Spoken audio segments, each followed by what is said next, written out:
Kocaldır zaman yüreğin ateşin. Özü kocalık mı, özü kocalık mı, özü kocalık mı?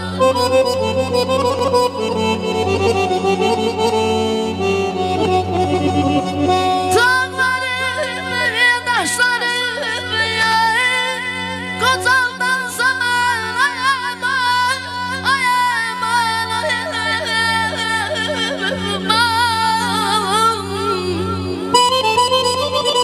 Eşq olsun Nərmə xanım. Dirşəhla gözlərinə qurban olduğum, ürəyimi kaman eylər, saz eylər.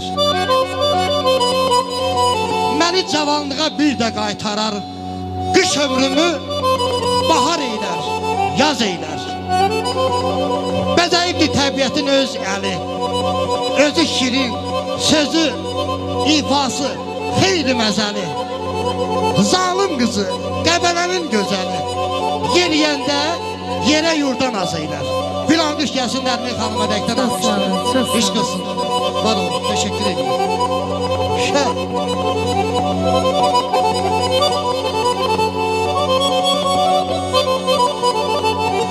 Sağ ol Sənət, var olun.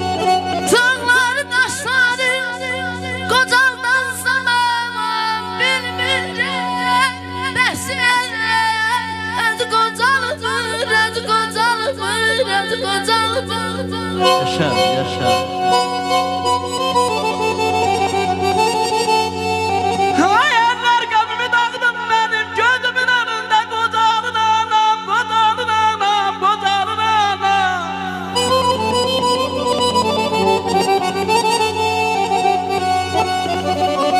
Kesilip özüme görmeye gelim ay aman, ay aman, aman aman, ay aman, ay aman, ay aman, ay aman.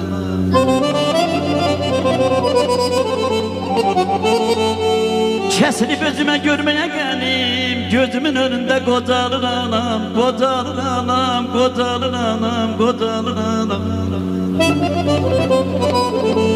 Laylası taylar şirin dilimde, laylası tağlayır şirin dilimde.